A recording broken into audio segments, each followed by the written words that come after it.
Good morning, good afternoon, and good evening, everyone. My name is Sunita Kaimel, and I'm the President and CEO of the Natural Resource Governance Institute and an envoy for the Open Government Partnership.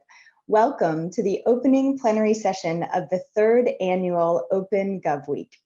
For today's event, we're pleased to offer simultaneous interpretation in English, French, Italian, Korean, and Spanish. Please find the interpretation button at the bottom of your Zoom desktop or mobile app to select your preferred language. For the past decade, reformers in government and leaders in civil society have leveraged the Open Government Partnership to catalyze action on the most pressing challenges that we face, whether that's combating corruption or achieving the SDGs or tackling the climate crisis.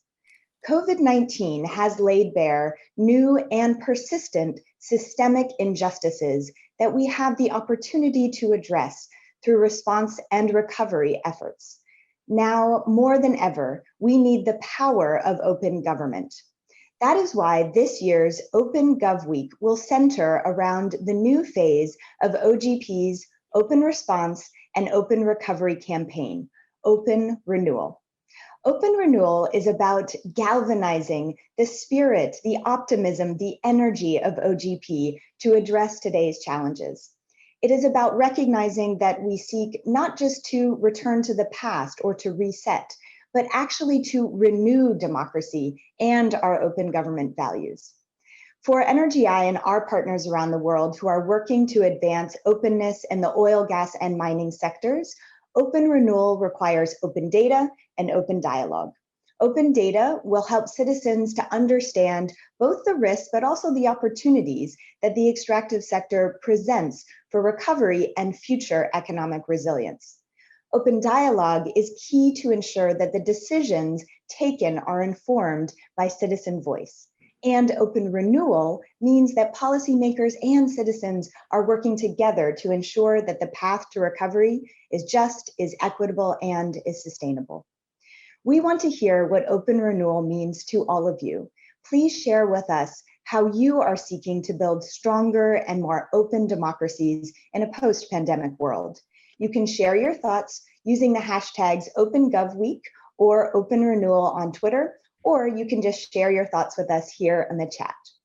Open Gov Week is about scaling up these efforts and advancing open government in our communities. The previous Open Gov Weeks have spanned over 50 countries and more than 1,000 events. And this year, Open Gov Week offers a unique opportunity for us to be able to launch really bold and ambitious reforms in the lead up to the Open Government Partnership Summit in December of this year. Today and over the course of the week, we'll explore concrete ways that open government can help us collectively build back better. For our discussion today, I am so honored to be joined by Sanjay Pradhan, CEO of the Open Government Partnership. Hello, Sanjay. It's so nice to see you. Hi, Sunita. Welcome. I'm also joined by Chang Seab Han, who's the Deputy Minister for the Government Innovation and Organization Management Office in the Minister of the Interior and Safety of the Republic of Korea. And of course, Maria Barone, the Global Executive Director of Directorio Legislativo and the Civil Society Co-Chair of the OGP Steering Committee. Welcome, Deputy Minister. Welcome, Maria. It's so nice to see you both as well. As a reminder to all of our viewers around the world, please make sure you have selected your preferred language using that interpretation button at the bottom of your Zoom desktop or mobile app. Sanjay, I'd like to start with you. 2021 is such a critical year for all of us. Over a year into the pandemic, we're of course still grappling with the challenges that have been posed by COVID-19. It's also an exciting year for OGP on the eve of the 10-year anniversary of the partnership. Can you share with us and with the government reformers and civil society leaders joining us around the world, how can they use this open government moment and these approaches to really ensure that we do build back better? Sanjay?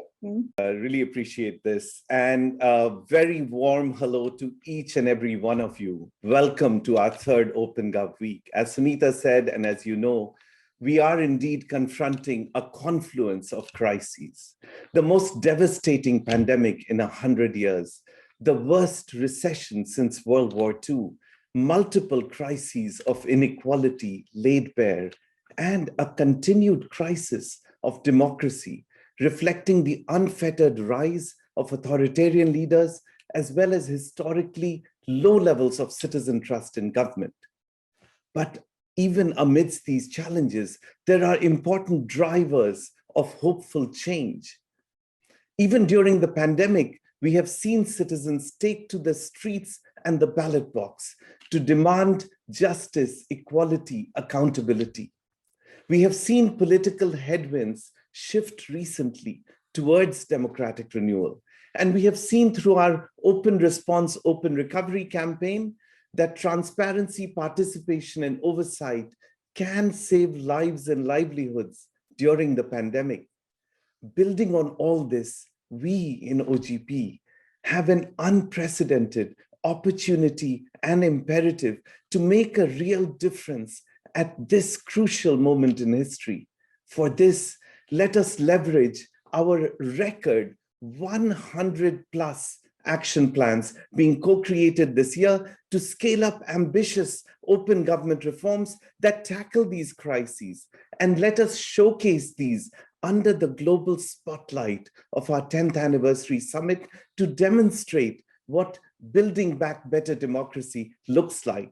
That is why we have added a third R to our campaign, Open Renewal, to renew democracy that tackles these long-standing systemic weaknesses in society.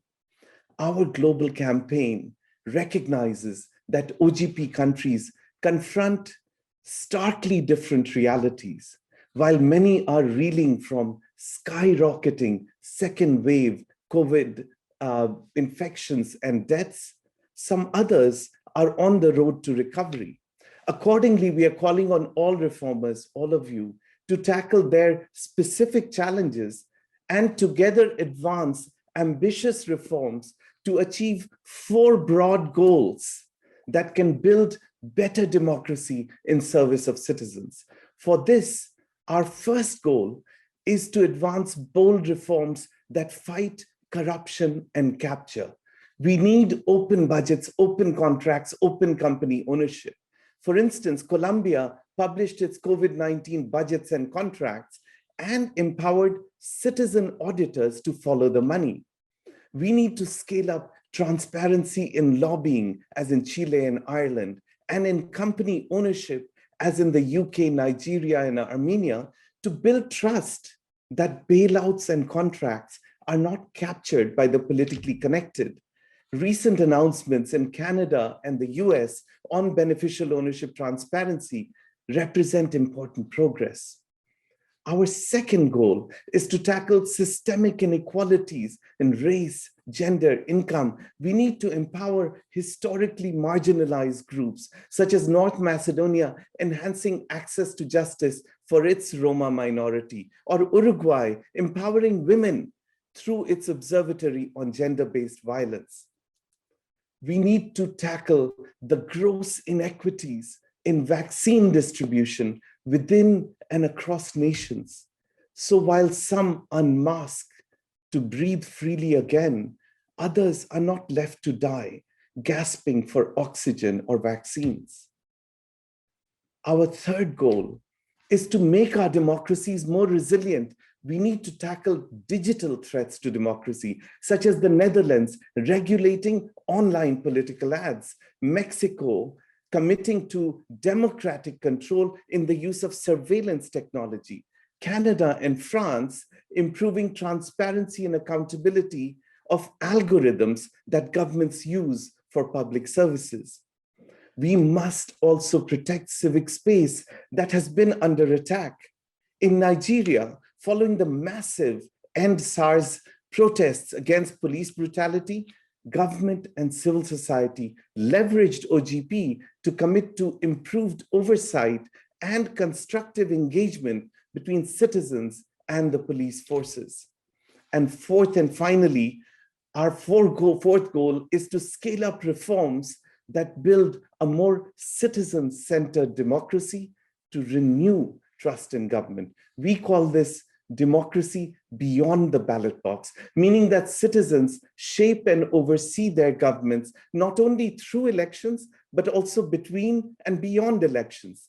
For this, let's scale up participatory budgeting, as in Scotland and Cote d'Ivoire, citizen monitoring of public services, as in the Philippines, citizen assemblies to foster dialogue on polarizing issues, as in the UK.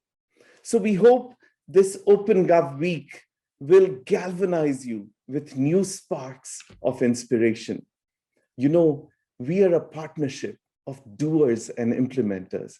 So this is not rhetoric. It is a call to action to each OGP reformer, to each of you, whether civil society or government, to advance concrete, ambitious reforms to achieve the 4 goals. Just think, if we can each do this across 78 countries, 76 local governments, thousands of civil society organizations, then by our December summit, we can collectively and credibly demonstrate that open governments serve their citizens better. We can collectively push back against the rise of authoritarianism.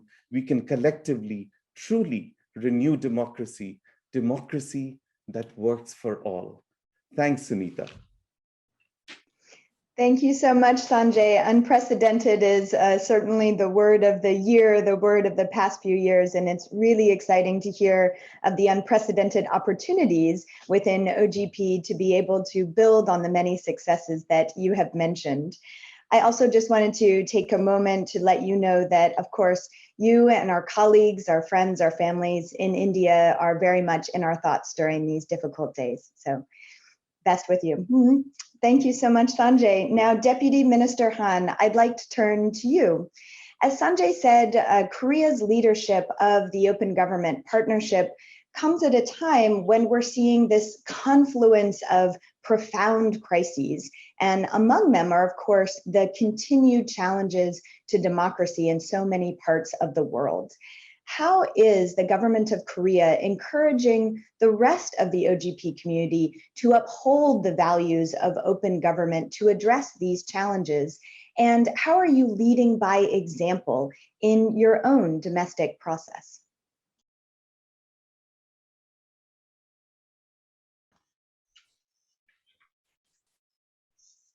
네, 안녕하십니까. 만나서 반갑습니다. Good morning and good afternoon and good evening. I'm very happy to meet all of you. It's my great honor and privilege to be here with you at today's event on behalf of the government of the Republic of Korea. Before I begin, I would like to offer my deepest appreciation to all participants here today, including Sanjay and many other colleagues. My thanks also go to CEO of OGP, Mr. Sanjay Pradhan, and the OGP support unit for organizing today's event. As co-chair, the Republic of Korea will work closely with the OGP community to ride out the COVID-19 pandemic and use open government approaches to build back better. To the end, the Korean government and civil society co-chair Ms. Maria Baron announced the co-chair vision of the 3 things. And also we have suggested the agenda for the action plan. Vision without action is nothing but rhetoric. That is why I can say that most OGP members are currently working on their national action plans in cooperation with civil society organizations based on the co-chair priorities. The Korean government is also sparing no effort to turn this vision into action and work hard toward open renewal. First, the Korean government is expanding opportunities for civil society organizations and citizens to participate in designing policies and resolving social problems.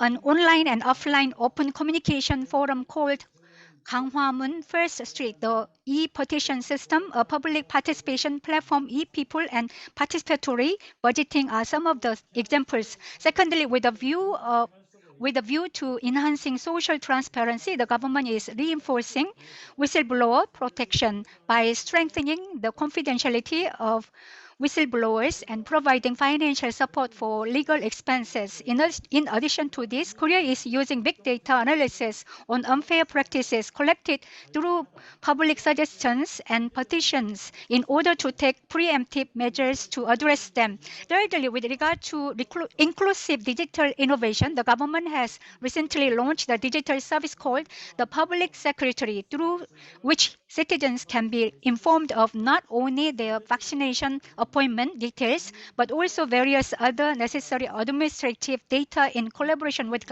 Korea's major private platforms in order to ensure no one is left behind in the digital innovation.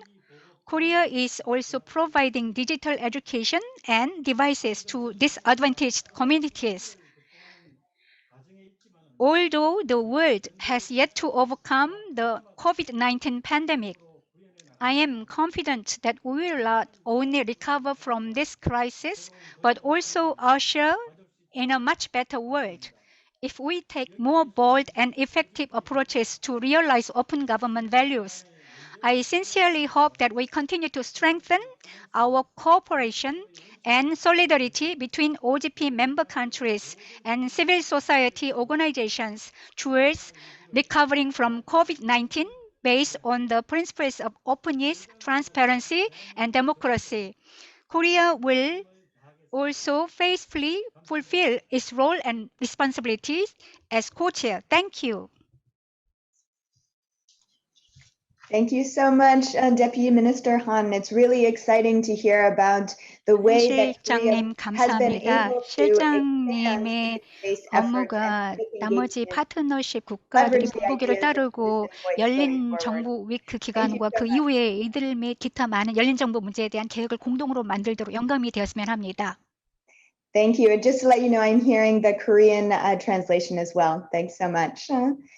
And now let's turn over to Maria. Maria, together with the government of Korea, you've been leading the Open Government Partnership in these really challenging times. But I also know from experience in our years working together that you've been a key voice in the partnership over the years on civic space, and as co-chair have really worked to try to make tangible progress on civic space across OGP's membership. I'd love to hear from you. How can civil society who are engaged in the OGP processes around the world ensure that their action plans in countries are used to actually advance civic space? Thank you, Sunita.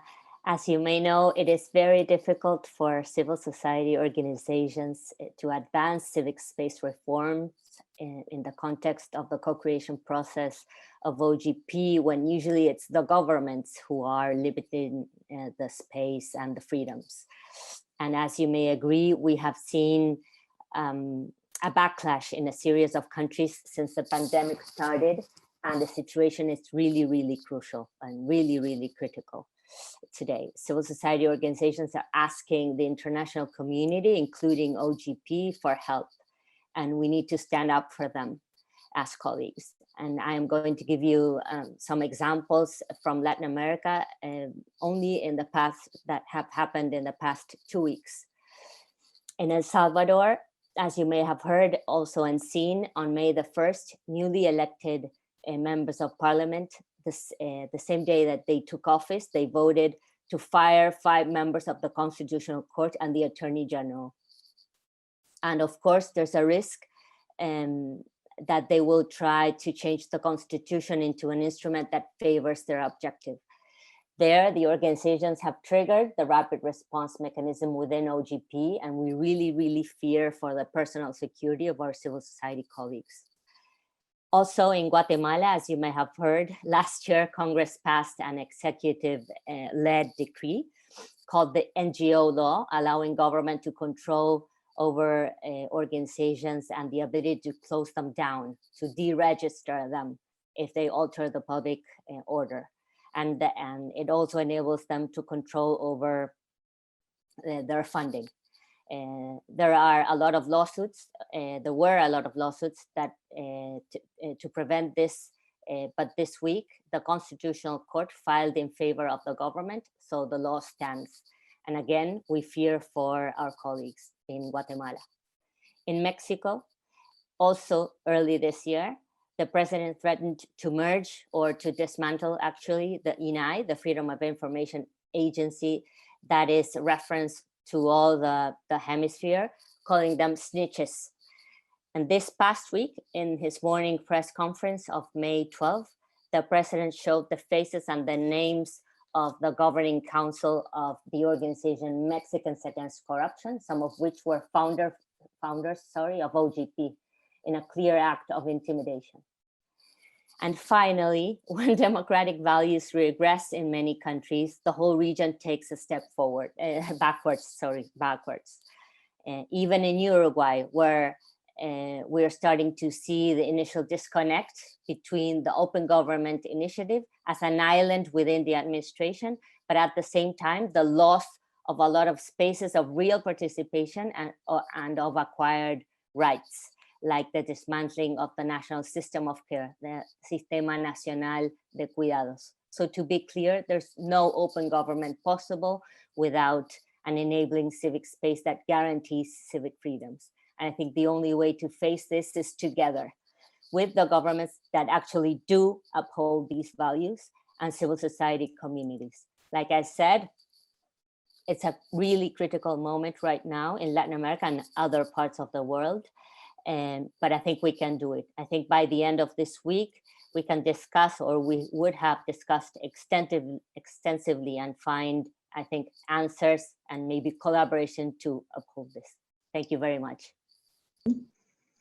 Thank you so much, Maria. I think oftentimes when we talk about civic space, we talk about it in these generalities, but being able to hear concretely both the challenges that are being faced in so many OGP countries around the world, but also the opportunity for change is exciting. And we know that really so many governments have been abusing emergency measures put in place to address COVID to really crack down on civil society. But there is a unique window now to advance commitments that can roll back these measures and really further expand civic space to ensure we have a more open and just future. So thank you so much, Maria, for your insights, but also for your leadership over the past year.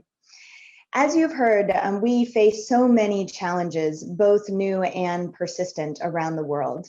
And we're really keen to hear from you. What keeps you up at night? What do we collectively as an OGP community need to prioritize?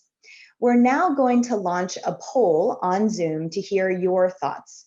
We want to know which of the following areas would you prioritize in 2021? Would it be to advance transparency and accountability, to tackle systemic inequalities, to protect civic space, or to enhance citizen participation? The poll should appear on your screens right now, and then we're going to share highlights later in the session. While you're doing the poll, let's read some of the responses that we've received so far on what open renewal means to all of you. So in the chat, I have from Rob Davidson, my hope for open renewal is that we search for holistic and systemic solutions. An example, while governments push for green recovery and electric vehicle accelerated production, we consider and address the overwhelming increased demand for mining and extraction of elements for battery technology. Or here's one from Kristen Hope. My hope for open renewal is that we ensure children's right to be heard in building back better by providing meaningful spaces for their participation. A few others that came in from Gloria. It's about a new relationship between citizens and authorities based on a transparent and open regime.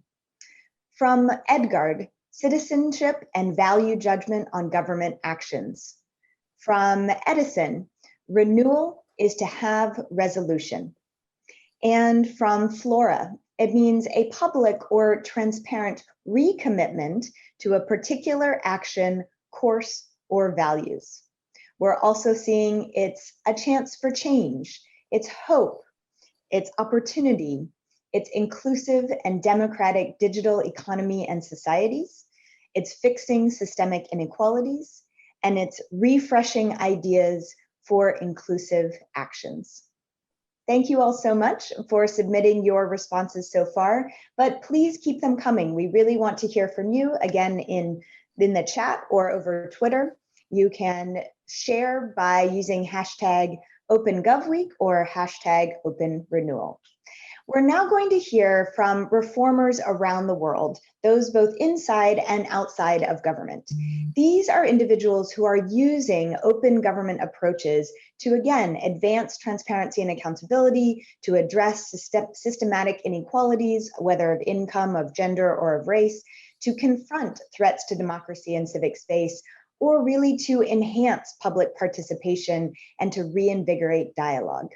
Again, as we watch these short videos, we really welcome you to share the actions, the ambitions, the hopes of your countries through social media or on chat. Thank you.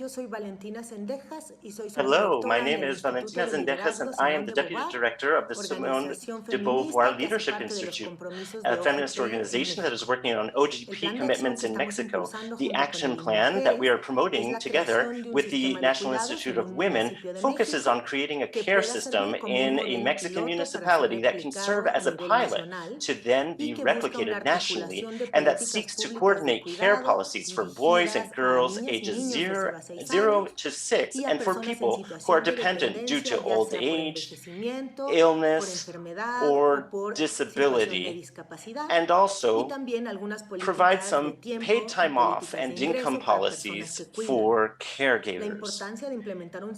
Care systems are important because they have very large effects on reducing inequalities between men and women.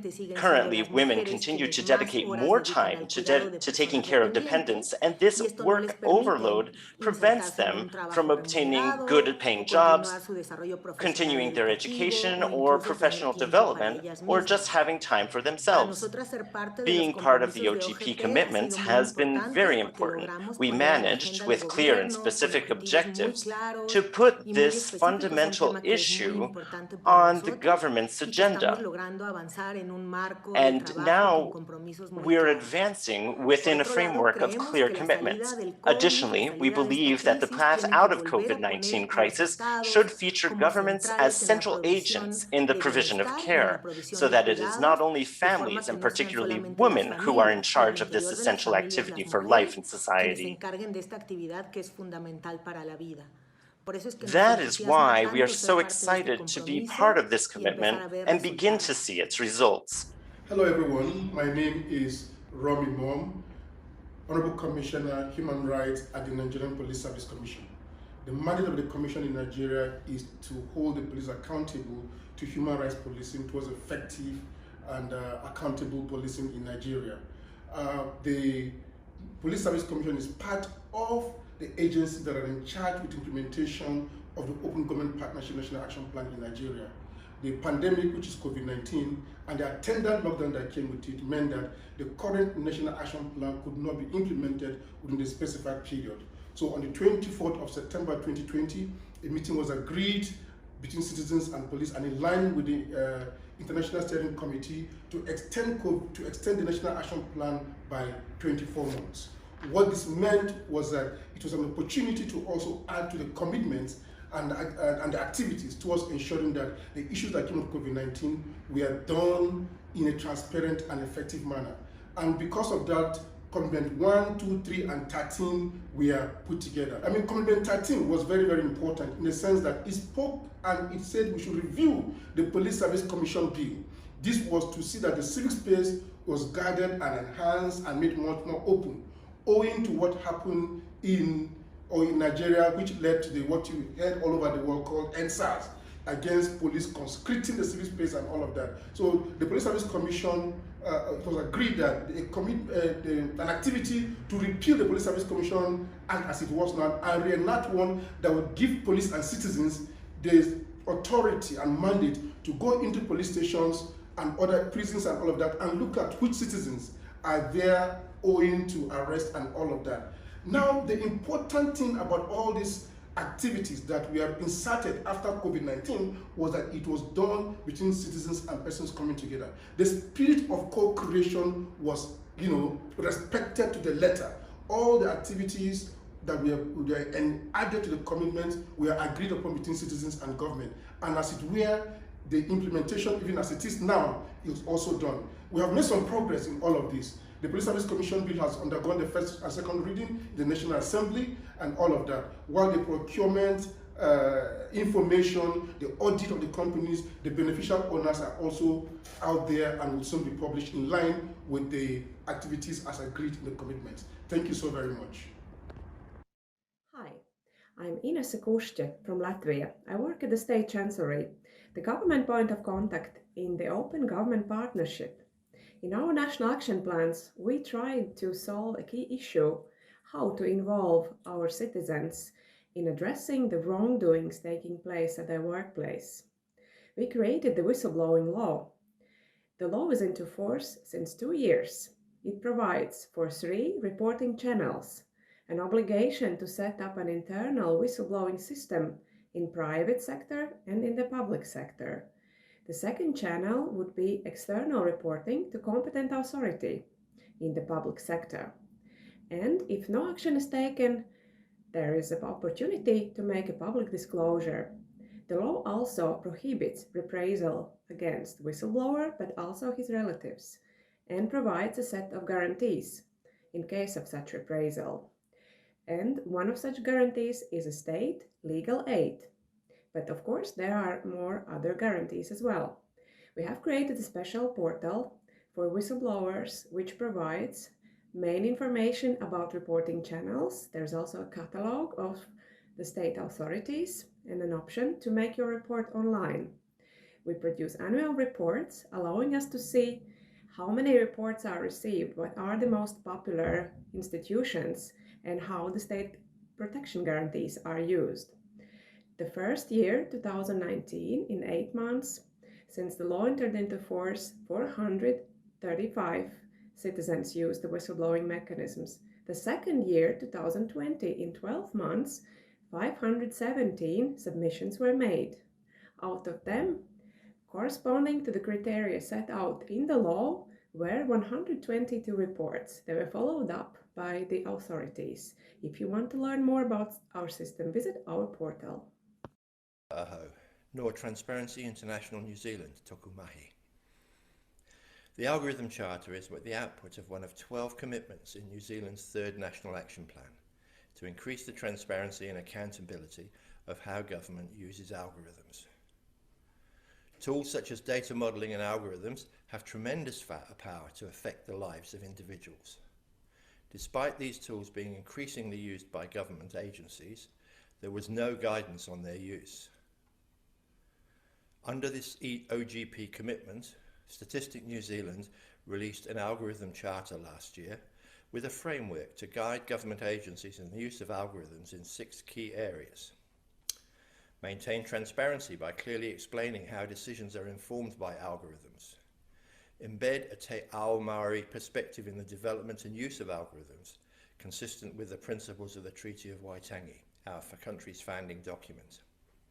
Engage and consult with interested stakeholders, understand data and identify and manage bias, safeguard privacy, ethics and human rights, and provide human oversight to explain the use of algorithms.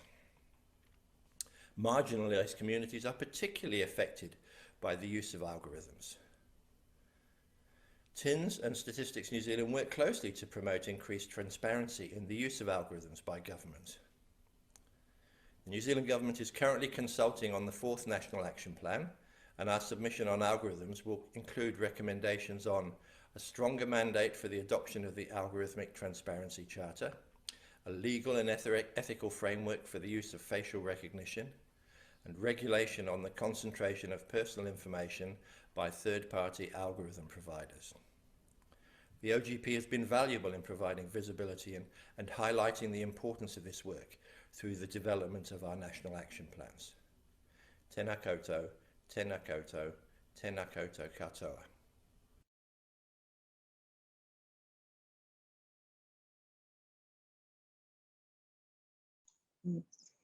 Thank you so much. And thank you again to everyone who submitted their stories to showcase in today's events. I think as we've seen, there are opportunities around the world to use the national action plans to meet the very specific needs, the very specific challenges that different countries are facing around the world. And we hope that this wealth of reforms being carried out inspires us all to greater action and, of course, to greater ambition as well.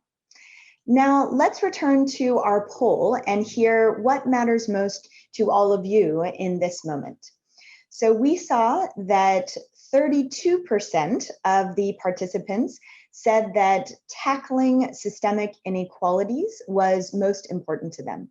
Very close behind, 28% of participants said that protecting civic space was their top priority.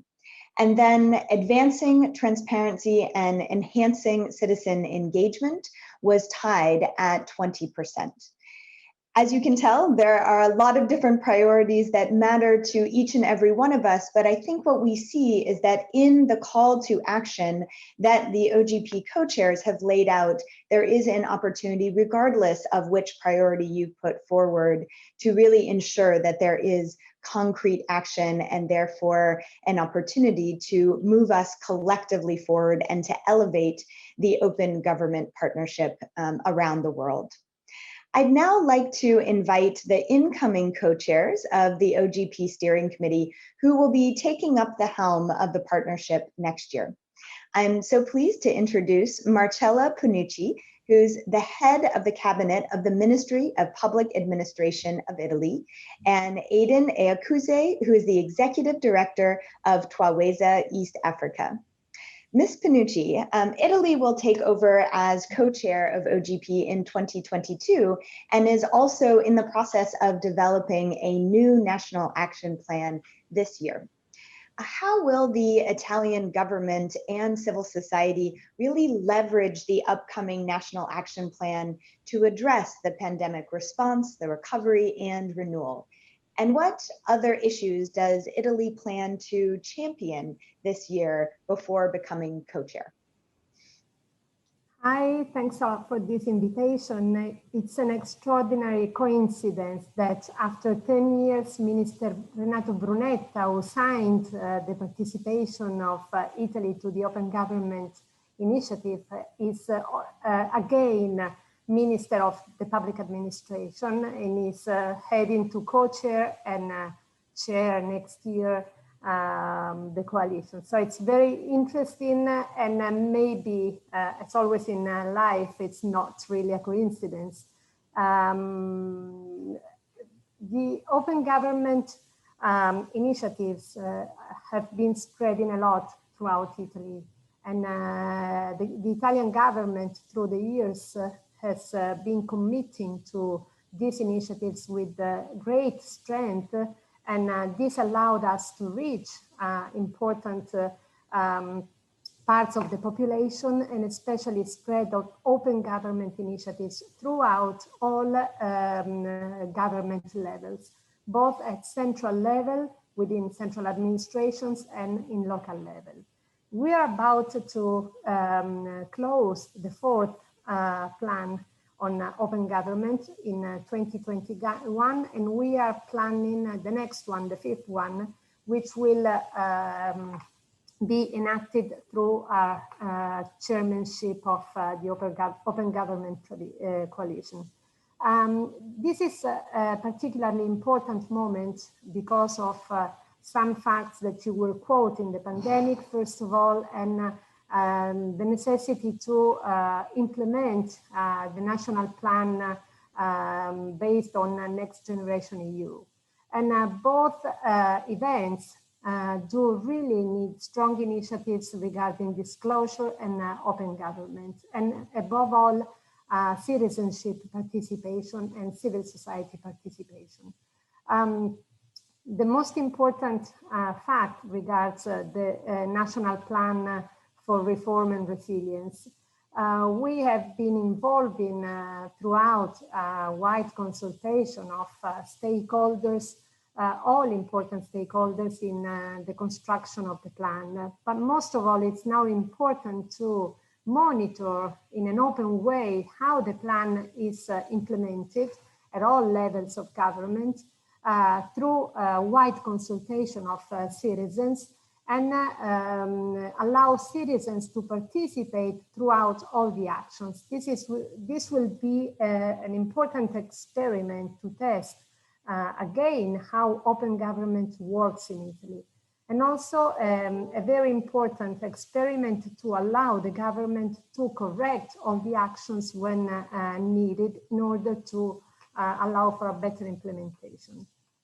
During this year, we have put many actions into in place regarding the guidelines on consultations of citizens, social media policies, strengthening at local level of the quality of participation processes, digital citizenship, which will be very, very important in order to allow a wide participation of citizens and a wide access of citizens to the public administration. Minister Brunetta is very much committed to allowing most fragile and weaker categories to access the public administration, starting from people with disabilities, and digital citizenship, as well as physical access to the public administration and to the information, will be a crucial part of the program and of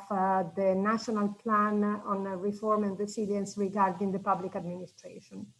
As far as transparency is concerned, we are working on some actions which will rationalize all the transparency initiatives that the public administrations have got to put in place in order to make them more effective and more centered on key information that citizens and companies and all stakeholders have to be able to access to.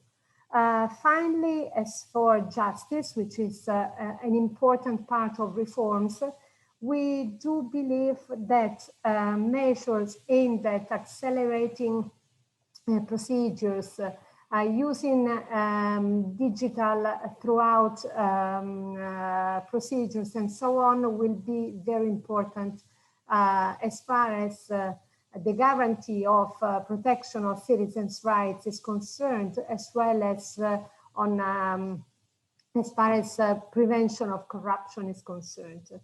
Finally, Italy this year will chair the G20, and this is also another important coincidence as far as we are concerned, because it allows us to link all the initiatives on open government with initiatives regarding the G20, and especially the concentration on pandemic, on the fight to pandemic.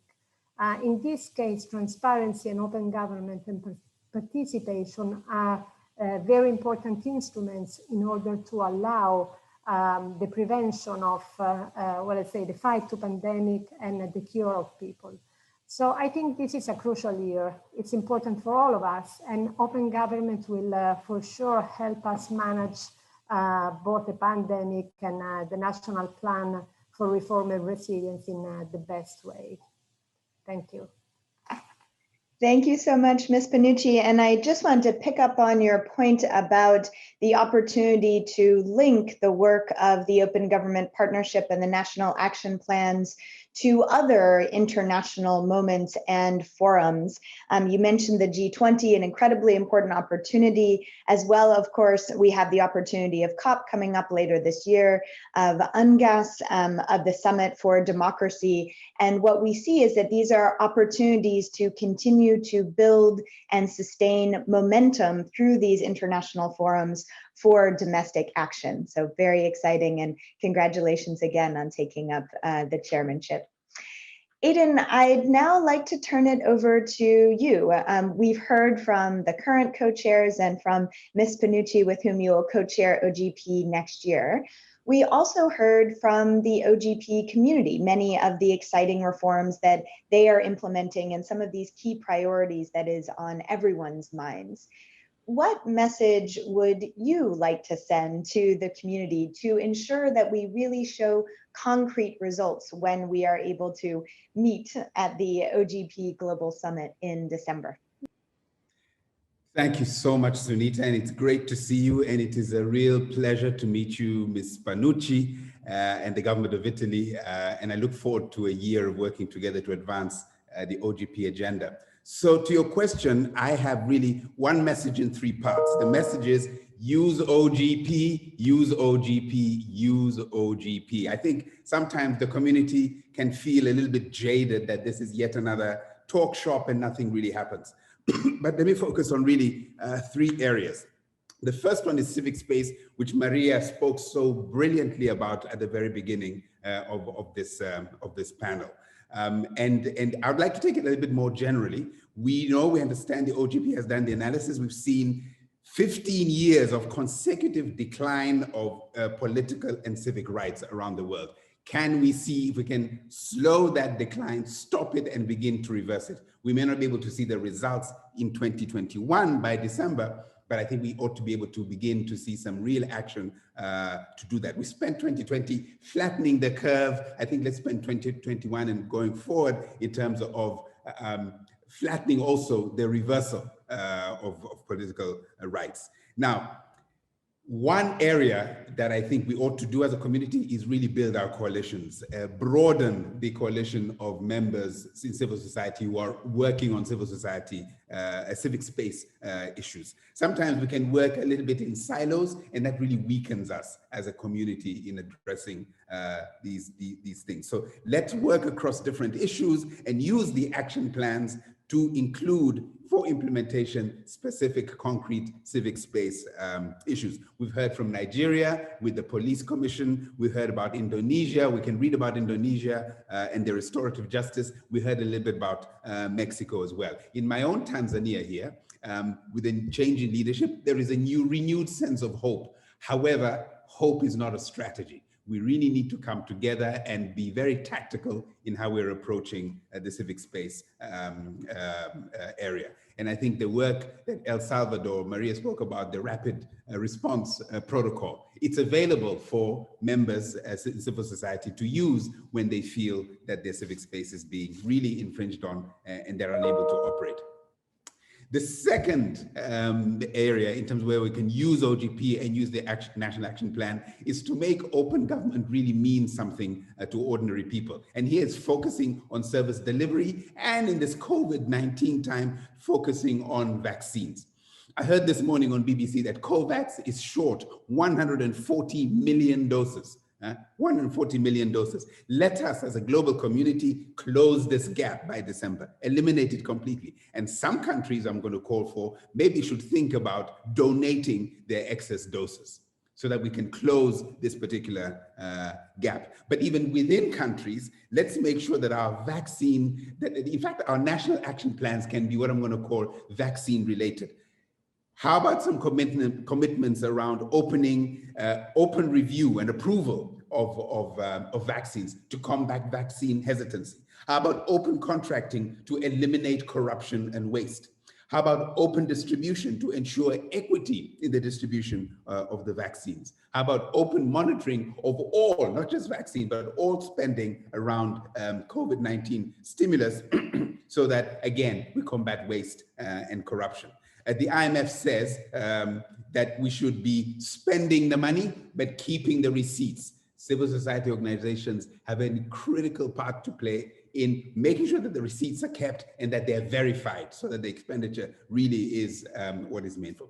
Third point, and here, Sunita, I think you'll find this also interesting. In Mexico in 2015 at the Mexico summit, the idea was mooted about making OGP operate at a subnational level. Now we have, 6 years later, OGP local with 56 new members and 15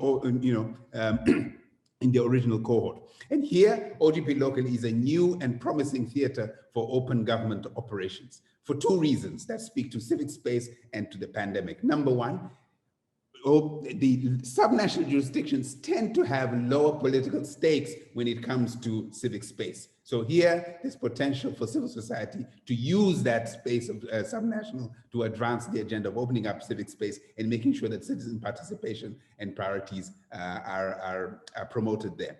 Secondly, service delivery usually service delivery is delivered by the subnational entity, the municipality, the province, etc. And so here, it is also space, just as was mentioned by Valentina Zendejas, where one can test out policies for effectiveness before they're then escalated to the national space. So here again is a fantastic new battleground, theater of operations for civil society to test its muscle, to test the muscle of working together. So these three things: civic space, let's see if we can flatten the curve of the decline in political and civic rights; on service delivery, focusing on vaccines; and thirdly, on OGP local, to make sure that really the voice and the participation of people is felt at the local level.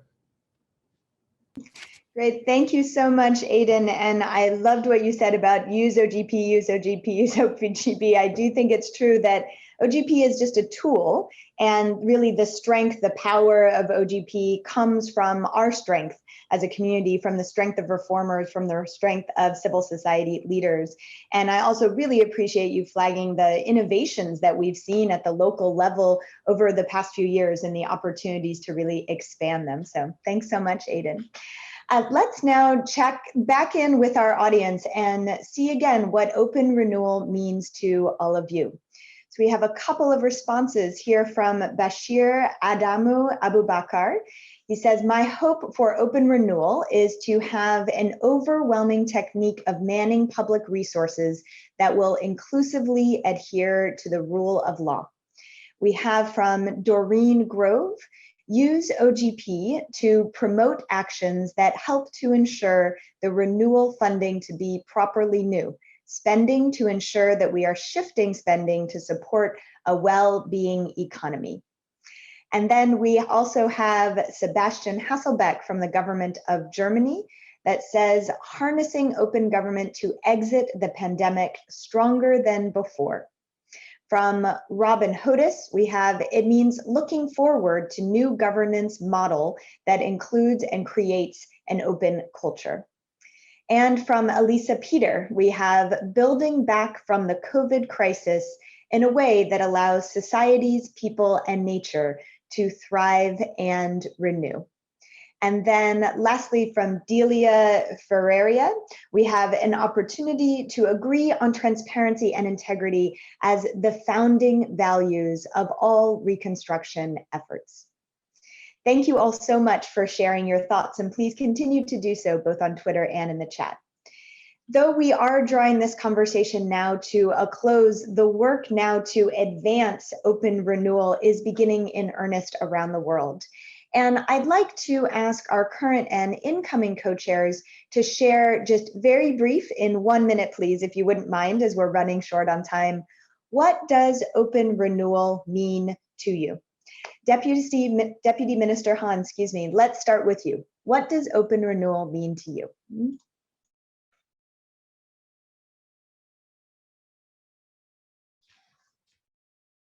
네, 전 세계가 코로나 The whole world is now facing COVID-19, and now we are preparing for the post-COVID situation. Amid this situation, the OGP's initiative and hosting OGP is a very timely event. And in the process of overcoming this COVID-19, that we are trying to solve a lot of problems, that we are having drive-through testing center, and we are checking the repeat purchase of the masks. As you can see from government initiative, that I think that civic participation is a must for having an open government. So for the new renewal of our open renewal of our government, that we are carrying out innovation in our government. By doing so, we want to have our civil society participate in the government agenda in comprehensive manner. The new open renewal is the inclusive innovation. Also, lastly, with the Civil Council and OGP, that we are going to open the Global Summit in December. So we would like to revisit what progress have been made based on our conversation. And I'm very excited for it. Thank you. Thank you so much. Maria, over to you. Thank you, Sunita. As the word implies, it means for me sort of to dismantle what hasn't worked and to learn what has worked and use it. So to say it in 4 items: the first, dialogue and collaboration; the second, use of data and evidence, so important; the third, coordination of policies between government agencies; and fourth, just a wish, we have to be able to do this. Thank you. Thank you so much, Maria. Ms. Panucci, over to you. Thank you again. I think that the pandemic has shown that citizens need to access information and data that help to explain government choices and decisions. So during next year, the coming year, Italy as chair of the G20 and next year chair of the OGP will commit to strengthen this access to information and open government. We will ensure to advance in transparency and accountability to tackle systematic inequalities and income, gender and race, and also allow to access all data and information and services of the public administration to persons with disabilities and so on. We will try and address threats to democracy through an expansion of civic space and enhance public participation to reinvigorate democracy. So I think it will be a very important task, and we will have to involve all countries participating to the OGP to develop these objectives. Thank you. Thank you so much, Ms. Panucci. Aidan, last but not least, over to you. Oh, Aidan, you're on mute. 1 second. Sorry, I was on mute. If there's one thing glaring that this pandemic has revealed, that is the nature of the systemic inequalities between countries and within countries. It's playing its ugly drama out in the world. But I think at the same time, it really puts into sharp relief the opportunity for us to close that, to reduce it, to minimize it, to make sure that the inequality really is dealt with, again, at a systemic level. So my hope, my expectation of this year and beyond of renewal is that we will tackle the fundamental structural drivers of systemic inequality. And the OGP is a fantastic tool for doing exactly that, because it combines voice, it combines real action, it combines commitments. And I really look forward to 2021 being a year where we can say we began to turn this around and we moved in the right direction. Thank you so much, Aidan. I certainly share that hope. And huge thanks to all of our panelists and to those of you who are joining us around the world today. There's so much more ahead. So to get the latest on the events happening around the world, please visit opengovweek.org. As leaders and reformers in the open government movement, we right now have this unique moment and a tremendous responsibility to be able to enact ambitious reforms that advance anti-corruption and accountability, that tackle these systemic inequalities of which so many of our speakers have spoken, and to protect civic space and enhance public participation. So let us together use Open Gov Week and the co-chairs' call to action to catalyze, to co-create, to implement these ambitious reforms needed for more open renewal. And then when we meet again in December at the OGP Global Summit in South Korea and online, we can celebrate the many ways that we have strengthened our democracies. We can also learn lessons from the challenges that we continue to face, but together we can continue to innovate to achieve open response, open recovery, and open renewal. Thank you very much and happy Open Gov Week. Take care, everyone. Thanks, Sunita. Thank you so much. Lovely to see you guys.